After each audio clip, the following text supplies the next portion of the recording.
Muy buenos días a todos. Una vez más les agradezco los mensajes y el apoyo que le dan a este segmento todos los sábados.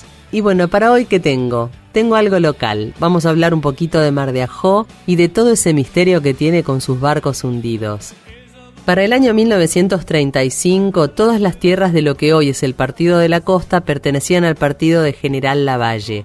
Era una franja marítima que tenía más o menos 100 kilómetros de largo y pertenecía a 3 familias. Estaba por una parte los Leluar, que tenían la estancia El Tuyú, que iba desde el faro San Antonio en Punta Rasa hasta parte de lo que hoy es Santa Teresita. Después estaban los Duó, que tenían la estancia San Bernardo, que eran vecinos de los Leluar en esa parte de Santa Teresita hasta el paraje La Margarita, que hoy es Mar de Ajó. Y después estaban los Cobo, que tenían la estancia El Centinela, que tenían las tierras justamente desde Mar de Ajó hasta la estancia Los Manantiales, que hoy es partido de General Madariaga.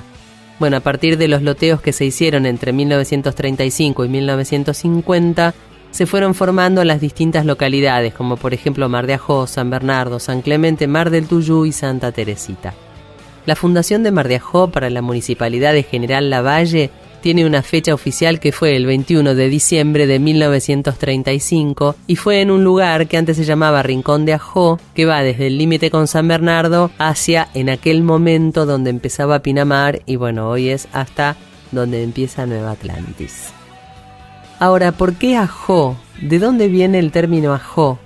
Bueno, hay 2 versiones. Una dice que deriva del término guaraní guajoti, que significa barro, pantano, cangrejal o un terreno lleno de juncos donde se pueden refugiar animalitos, y la otra es el nombre que le da un padre jesuita que se llamaba José Cardiel a un cañadón que había en San Borombón y que se parecía mucho a la ría de Ajó que está en la provincia española de Santander.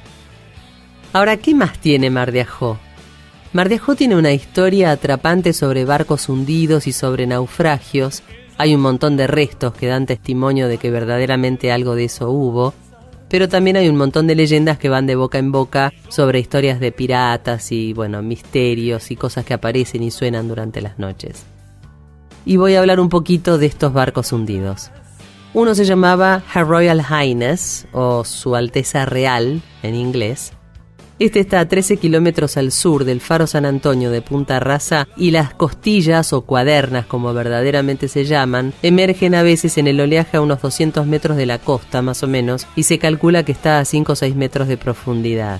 Había sido construido en Quebec, en Canadá, en abril de 1861 por una empresa que se llamaba Baldwins. Tenía 63 metros de eslora, o sea de largo, y 12 metros de ancho, y tuvo un accidente fatal el 14 de marzo de 1883, mientras estaba al mando el capitán que se llamaba George Griffith, que no creo que tenga mucho que ver con Melanie Griffith, y estaba yendo de Montevideo a Valparaíso. No se sabe bien en realidad qué fue lo que hizo que encallara, pero bueno, encalló y los daños fueron tan irreparables que se decidió desmantelar el barco y lo que no se pudiera rescatar quedó ahí. Otro fue el Mar del Sur. Los pocos restos que quedaron, que son una caldera y alguna otra parte irreconocible, están ubicados entre lo que hoy es San Bernardo y La Lucila, en la intersección del mar con la calle Rivadavia. Este era un vapor argentino que estaba al mando de un capitán que se llamaba Gaspar Zaputovich y encalló supuestamente por un temporal. Llevaba mercadería de Buenos Aires a los puertos del sur. Al poco tiempo de encallar y justo antes de terminar de sacar toda la carga, tuvieron la mala suerte de que se les incendió la nave y encima no estaba asegurada.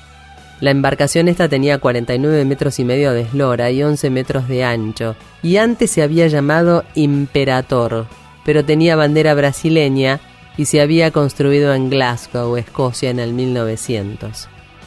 Y en este caso hay muchas publicaciones que dicen que encalló en 1927, pero finalmente fue documentado que la fecha del accidente fue 1924. El Margareta fue un buque de bandera alemana que encalló en lo que hoy es Mar de Ajó.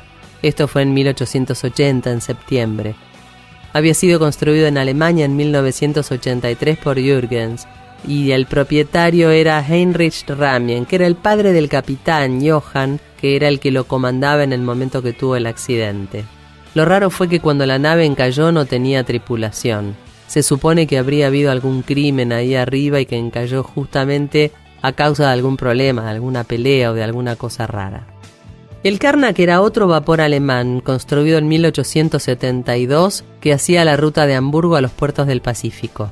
En 1875 estaba yendo de Callao a Montevideo y primero encalló en el canal Suez del Estrecho de Magallanes, produciendo una pérdida de 15 millones de pesos.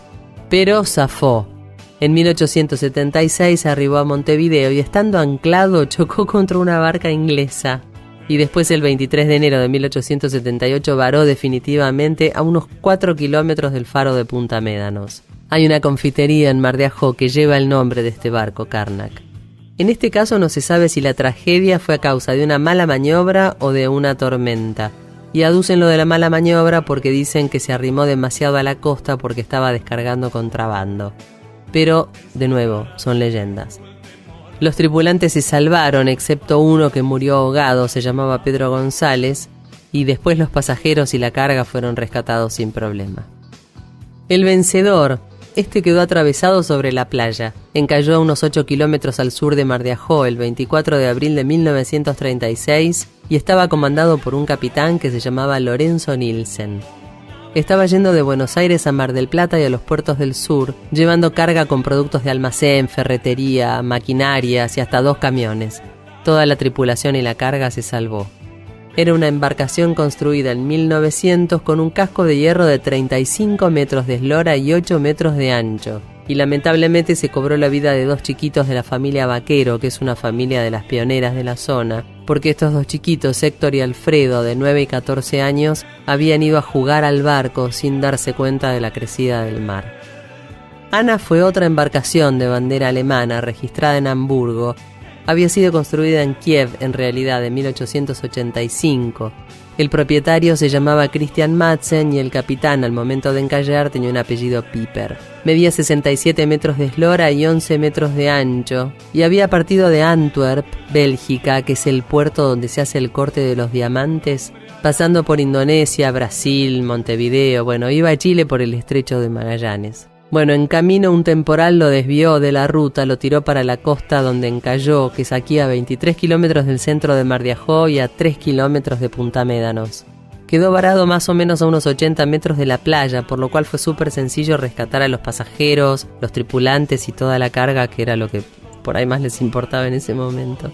Con el paso del tiempo las olas lo fueron enterrando y alejando un poco más de la playa, ahora está más o menos a 400 metros de la costa.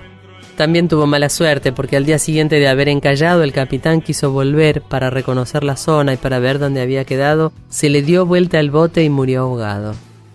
Hoy por hoy no está visible porque muchas empresas desmantelaron las partes que podían y el resto lo desguazaron como pudieron y lo que quedó está ahí sumergido en la arena.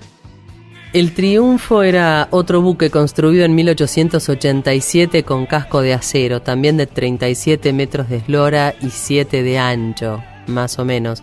Encalló en noviembre de 1941 a 2.800 metros al norte del faro de Punta Médanos. Y lo comandaba un capitán que se llamaba Jack Alianati o Aljanati. De tampoco hay restos visibles porque después de haber encallado los golpes de las olas lo hicieron crema. En cuanto al Roswells, esta era una goleta inglesa que encalló cerca de Punta Médanos en 1784. Había venido desde Perú después de pasar por Chile, cruzando por el Estrecho de Magallanes. Llevaba un enorme cargamento de oro y plata. Los tripulantes murieron casi todos y la goleta se hundió con todo el cargamento, que se suponía que era producto de la piratería contra algunas naves francesas. No podía fallar. Los tripulantes se volvieron para Inglaterra, pero el capitán, se quedó y hasta convivió con los indios y se amoldó a vivir con ellos para ver si después lograba recuperar la carga. Para 1830 terminó de desaparecer por completo y el capitán murió, sus restos fueron sepultados en la estancia de los ingleses y la imagen de la Virgen de Santa Margarita de Alacoque, que venía en el barco, fue rescatada de la tragedia y también está en la iglesia de Santa Margarita. Y acá necesitaría música tenebrosa porque cuenta la leyenda que desde 1784, que fue cuando naufragó, todos los 1 de noviembre a las 12 de la noche se escuchan las campanas de la goleta llamando a la tripulación a bordo. ¡Talán! Porque ese es el día de la patrona de la nave, Santa Margarita Roswells. Pero parece una película de terror. Con la baja del mar desde el acceso a la playa de la avenida San Martín, a veces se logra ver una pequeña parte de lo que queda de la Margarita, que es el nombre que le pusieron en realidad rebautizándola a la goleta Roswells. Y hay algunos otros hundimientos también de naves menores, pero bueno, estos son los más notorios y los más renombrados y los que más leyenda tienen alrededor. Espero que hayan disfrutado de este segmento, yo los dejo hasta el sábado que viene, les mando un beso enorme y espero tenerlos nuevamente en el próximo segmento de Mundo de Mente.